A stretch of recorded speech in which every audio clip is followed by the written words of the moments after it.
semaine et l'actualité évolue avec elle. Mesdames, Messieurs, merci de suivre ce journal. 4 nouveaux ambassadeurs accrédités en RDC ont été reçus par le chef de l'État congolais Joseph Kabila Kabange. Ces diplomates, avec des parcours assez fournis dans le domaine, ont déposé leur lettre de créance au chef de l'État, question de respecter les pratiques diplomatiques. Il s'agit des ambassadeurs de la République fédérale d'Allemagne, de la République arabe d'Égypte, celui de la Suède et de la Grèce. Et toujours pas de compromis sur la nomination du nouveau Premier ministre. Majorité comme opposition rassemblée campent sur leur position, l'une s'appuyant sur le pouvoir discrétionnaire du chef de l'État lui attribué par la Constitution et l'autre se référant à un article de l'accord du 31 décembre. Qu'à cela ne tienne, la SANCO qui tape du poing sur la table a annoncé désormais de faire des propositions concrètes face au blocage, ce qui seront à prendre ou à laisser. Et en Gambie, puisque la crise est passée, Adama Barrow est attendu dans le pays. Après 22 ans au pouvoir, son prédécesseur Yahya Jammeh a mis fin à son feuilleton et s'est envolé pour l'exil en Guinée équatoriale, accompagné du président Alpha Condé qui a réussi la dernière médiation de la CEDEAO en Gambie. Conformément aux pratiques diplomatiques, le président de la République, Joseph Kabila Kabange, a reçu ce lundi 23 janvier 2017 au Palais de la Nation les lettres de créance de 4 nouveaux ambassadeurs et chefs de mission diplomatique. Parmi ceux-ci figurent 3 diplomates européens et un africain. Et parmi les 3 européens figure une femme. C'est d'ailleurs celle-ci qui a été la première à avoir présenté ses lettres de créance au chef de l'État. Elle, c'est Maria Håkansson, nouvelle ambassadeur de la Suède en RDC. Âgée de 47 ans, elle a débuté sa carrière diplomatique en 1996 à la Commission de l'Union européenne. Elle passera ensuite la majeure partie de sa carrière au ministère suédois des Affaires étrangères avant d'être en Finlande comme première secrétaire d'ambassade et à New York comme conseiller à la mission permanente de son pays auprès de l'ONU. Maria Håkansson a été chargée d'affaires de la Suède à Kigali avant d'être affectée à Kinshasa. Est venu ensuite Thomas Terstegen, 57 ans, nouvel ambassadeur de l'Allemagne en RDC où il séjourne depuis août 2016 en provenance d'Addis Abeba où il était chef de mission adjoint. Thomas Terstegen a été en poste entre autres à Alger et à Sao Paulo au Brésil comme chef de mission adjoint, à Washington comme consul général, en Azerbaïdjan comme chargé d'affaires ad intérim. Il est entré dans le service diplomatique de son pays en 1990 comme conseil juridique et culturel au consulat général d'Allemagne à Milan, en Italie. 3e ambassadeur du jour auprès du chef de l'État congolais, le grec Georges Papacosta, né le 13 août 1965. Il débute sa carrière diplomatique en 1992. Il est affecté entre autres en Slovénie, en Suède, en Arménie et à Bruxelles auprès de la Commission de l'Union européenne. Il a également dirigé le bureau du Parlement grec au Parlement européen. Youssouri Mohamed Khalil, nouvel ambassadeur de l'Égypte à Kinshasa, a été le dernier hôte du chef de l'État congolais ce jour. Âgé de 53 ans, il a été en poste, entre autres, en Arménie, à Bahreïn, au Sénégal, en Slovénie et au Koweït. Youssouri Mohamed Khalil parle couramment l'anglais et le français. Reprise des discussions sur les arrangements particuliers au centre interdiocésain ce lundi 23 janvier. Les délégués sont autour des évêques catholiques au courant de cette journée et les échanges portent sur les questions de la formation du prochain gouvernement. Côté rassemblement, on veut vite achever les travaux. Pour Délice Sanga, délégué du rassemblement à ces discussions, la nomination du nouveau Premier ministre, la formation du gouvernement sont devenues une nécessité absolue pour résoudre la crise économique et sécuritaire que vit la RDC. Le président de l'Alternance pour la République estime aussi qu'aucun acteur ne peut entrevoir provoquer une crise institutionnelle à l'Assemblée nationale à l'occasion de l'investiture du prochain gouvernement. Par ailleurs, face au blocage, la SANCO a tapé du poing sur la table. Son président, Monseigneur Marcel Outembi, a indiqué que désormais la conférence épiscopale nationale du Congo viendra avec des propositions concrètes là où il y aura des blocages et ça sera à prendre ou à laisser. Et du côté opposition républicaine, on dit être étonné de voir les gens qui hier boudaient les postes cherchent à les occuper aujourd'hui.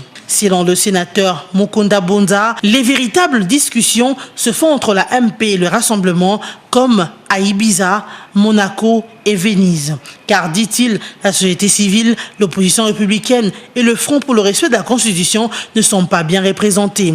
Pendant ce temps, à la dynamique de l'opposition, Freddy Matungulu a été destitué de son poste de coordonnateur de cette plateforme pour non-respect des lois contenues dans le règlement intérieur. Le président de l'Union pour la démocratie et le progrès social UDPS et président du comité national du suivi de l'accord, Etienne Tshisekedi, quittera Kinshasa dans les heures qui viennent pour effectuer un check-up médical en Belgique avec 10 membres de sa famille. Âgé de 84 ans, le leader Maximo est tenu de contrôler sa santé. Cette absence ne remet pas en cause l'application de l'accord politique du 31 décembre, a dit à Top Congo FM un membre de l'opposition.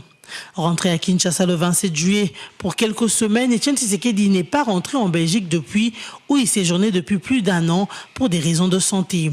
Etienne Tshisekedi va bien, c'est juste une visite de routine, a indiqué un membre de sa famille. Plusieurs incendies handicapent le processus d'enrôlement d'identification des électeurs dans la province du Nord Kivu.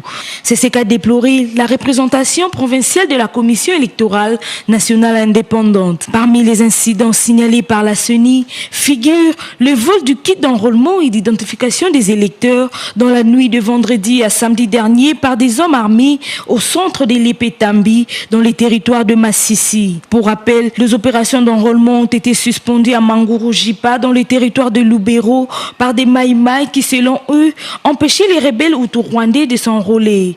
Des sources locales affirment que l'insécurité et l'enclavement restent les défis majeurs à relever pour le bon déroulement de ces opérations électorales au Nord Kivu. À ce sujet, le gouvernement provincial a invité les services spécialisés à se pencher davantage sur la sécurisation du processus électoral.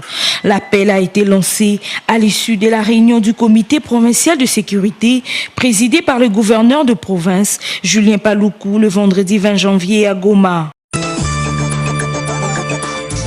Le bilan provisoire fait état d'un mort et des blessés graves, des maisons d'habitation, un poste de police et des magasins pillés. Ce bilan résulte des affrontements entre la police et les présumés adeptes du mouvement religieux Bouddoudia Congo ce dimanche 22 janvier dans la cité de Kimpese au Congo central. D'après un activiste de la société civile, ces adeptes de Bouddoudia Congo sont allés en premier saccager le domicile du vice-ministre de l'infrastructure, Papi Matizolo, membre de leur parti politique. Et les policiers ont dû intervenir en tirant des coups de feu pour les disperser et ramener le calme, ce qui a provoqué des affrontements entre les adeptes BDK et la police. Ces adeptes reprochent ce vice-ministre d'avoir tenu des propos jugés injurieux en l'endroit du chef spirituel et autorité morale du parti politique Bouddoudia Mayala. Nemwanda Semi et Papi Matizolo sont en effet à couteau tiré depuis la nomination de ces derniers comme vice-ministre. Nemwanda Semi lui reproche d'être à la solde du pouvoir en place. Le gouvernement central inaugure ce lundi 23 janvier le pont Semliki sur l'axe Beni-Kasindi à une vingtaine de kilomètres à l'est de la ville de Beni. Effondré le 2 décembre 2016, ce pont a été reconstruit en suivant les instructions du chef de l'État Joseph Kabila Kabange au gouverneur de la province du Nord Kivu, Julien Paluku. Le président de la République avait instruit au gouvernement central de disposer le moyen suffisant pour réhabiliter ces ponts d'une grande importance. L'ouvrage, long de 63 mètres, construit vers les années 50 et de nouveaux débuts, et cela avec l'implication et sous l'impulsion du chef de l'État Joseph Kabila Kabange, toujours dans sa vision de la révolution de la modernité. Pour rappel, le pont Semliki s'était effondré suite au passage d'un camion avec remorque en provenance du port Mombasa au Kenya. Poursuivre la mission entamée par ses prédécesseurs, la protection sociale des artistes, rétribuer équitablement les fruits de la création artistique, tels sont les objectifs du gouvernement Badibanga dans les domaines de la culture et des arts. Une vision donnée par Sylvain Macheke, ministre de la Culture et des Arts, lors d'une cérémonie organisée le week-end dernier à Béatrice Hotel à Kinshasa. Une occasion pour le ministre d'échanger les vœux de Nouvel An avec les artistes, écrivains et opérateurs culturels. Le gouvernement de la République poursuivra l'érection des infrastructures liées à la réhabilitation et à la valorisation des sites négligés à Siafoumou et à Mwanda village dans les Congo central et au Maniema, ainsi que la réhabilitation des monuments. Les bénéficiaires de cette vision, qui sont des artistes et opérateurs culturels, ont demandé au ministre d'être plus concret et de faire le suivi de ce qu'il a promis, outre les moyens qu'il faut mobiliser pour soutenir l'artiste congolais. Mais je pense qu'il était quand même temps qu'il y ait un ministre qui puisse savoir qu'il n'est pas là juste pour s'asseoir sur un siège, mais qu'il est en train de légiférer sur des secteurs bien déterminés. Il était temps qu'on sache à qui on avait affaire et que lui-même sache qu'il était en train de gérer. Pour arriver à cette fin, le ministre Macheke a invité tous les artistes à travailler en collaboration avec son ministère afin de réussir cette vision. Yaya Jammeh a enfin cédé le pouvoir à son successeur, Adama Barrow, élu président de la Gambie le 1er décembre 2016.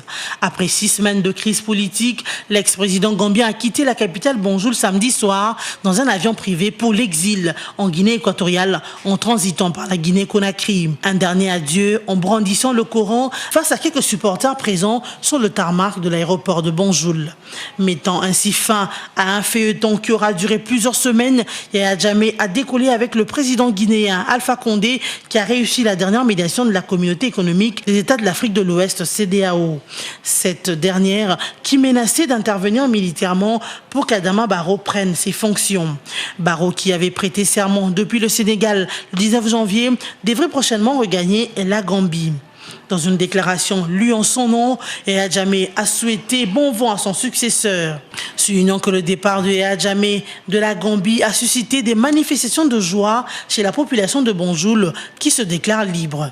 Pendant la crise, plus de 45 000 personnes ont quitté la Gambie. La CEDEAO, l'Union africaine et l'ONU ont annoncé garantir les droits de Yaya Jammeh, y compris à revenir dans son pays, saluant sa bonne volonté pour parvenir à un dénouement pacifique de la crise. Benoît Hamon et Manuel Valls sont les deux candidats du Parti socialiste de gauche français qui affronteront le second tour des élections primaires de la gauche française le dimanche 29 janvier 2017. Benoît Hamon obtient 36,21% de voix en fin de soirée sur quelques 1,33 million de bulletins dépouillés. Vient après son adversaire, l'ancien Premier ministre Manuel Valls, qui arrive en deuxième position avec 31,1% de voix. C'est ainsi que les deux candidats sont qualifiés pour le second tour et vont se retrouver face à face le mercredi soir pour un autre débat. Benoît Hamon a lancé à son électorat un message clair d'espoir et de renouveau, l'invitant ainsi à amplifier la mobilisation au second tour. Pour Manuel Valls, il demande aux électeurs de faire le choix entre la défaite assurée s'ils désignent Benoît Hamon et la victoire possible à la présidentielle s'ils optent de le voter lors de ces primaires. En outre, pour la nouvelle campagne qui débute de ce soir, l'ex-chef du gouvernement conscientise sur le choix entre des promesses irréalisables et infinançables et une gauche crédible qui assume les responsabilités du pays. Mesdames, Messieurs, le rappel de titre. 4 nouveaux ambassadeurs accrédités en RDC ont été reçus par le chef de l'État congolais Joseph Kabila Kabange. Ces diplomates, avec des parcours assez fournis dans le domaine, ont déposé leur lettre de créance au chef de l'État, question de respecter les pratiques diplomatiques.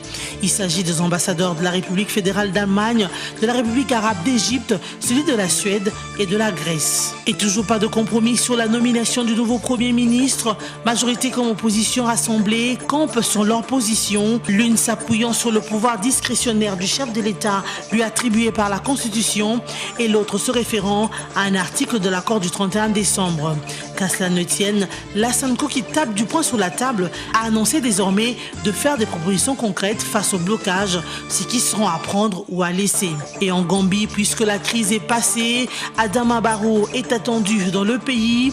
Après 22 ans au pouvoir, son prédécesseur Yaya Jammeh a mis fin à son feuilleton et s'est envolé pour l'exil en Guinée équatoriale, accompagné du président Alpha Condé qui a réussi la dernière médiation de la CEDEAO en Gambie. C'en est fini pour ce soir. Merci de faire confiance à BSI TV.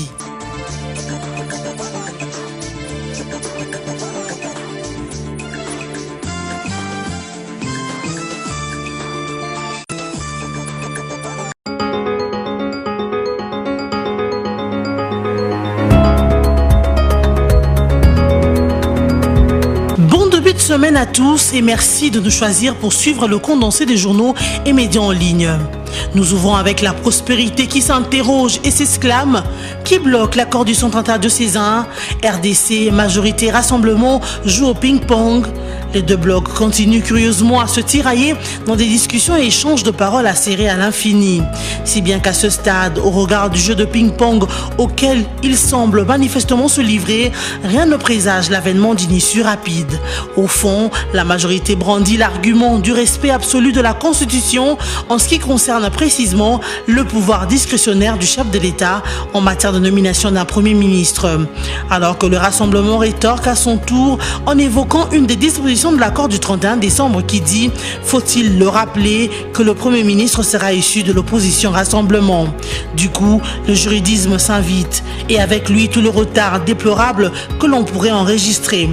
D'abord, le débat sur la primauté de la Constitution sur l'accord de la Sainte Cour, puis l'autre polémique sur la source de légitimité du pouvoir après le 19 décembre 2016. Sur Radio Capil, on note RDC, toujours pas de compromis sur la nomination du nouveau Premier ministre. Le site d'information fait savoir qu'au cours d'un point de presse organisé à Kinshasa, le secrétaire général intérimaire de la SANCO a indiqué que le mode de désignation du prochain Premier ministre continue de diviser les partis en discussion. Le Premier ministre qui va diriger le gouvernement pendant la transition doit être issu du rassemblement de l'opposition. Le rassemblement exige de présenter un seul nom au président de la République alors que la majorité présidentielle demande 5 noms à présenter au chef de l'État qui va choisir celui qui va diriger le gouvernement. Les parties prenantes se sont mises d'accord pour que le gouvernement compte 4 vice-premiers ministres titulaires, chacun d'un portefeuille et chargé d'une commission gouvernementale.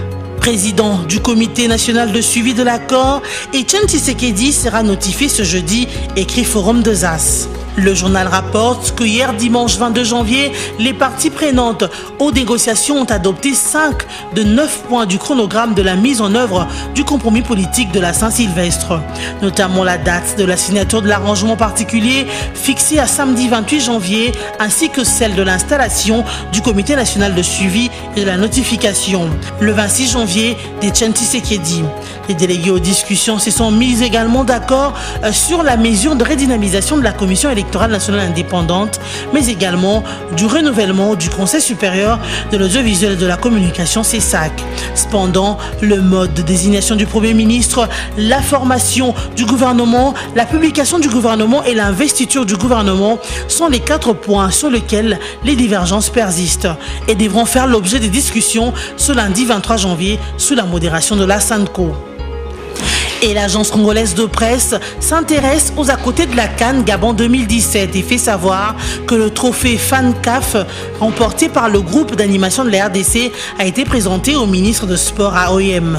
Les animateurs de la RDC ont présenté au ministre de Sport Willy Bakonga Wilma le trophée FANCAF remporté pour la chaleur apportée au match RDC-Maroc joué le lundi 16 janvier 2017 pour le compte du groupe C de la 31e Coupe d'Afrique des Nations de football au cours d'une cérémonie organisée jeudi soir à l'hôtel Vette Palace à OIM. À cette occasion, Thomas Iyala, le président du groupe des animateurs de la RDC, a remercié les autorités de l'État qui lui ont permis avec les siens de voyager, d'affronter la même structure d'autres pays et de se distinguer comme il en avait été le cas face aux animateurs marocains il y a 3 jours. Pour sa part, le ministre Willy Bakonga a dédié ce trophée aux héros nationaux Patrice Emery Lumumba et Laurent Désiré Kabila, la performance ayant été accomplie lors de la célébration de leur mort le 16 janvier et aussi le 17 janvier.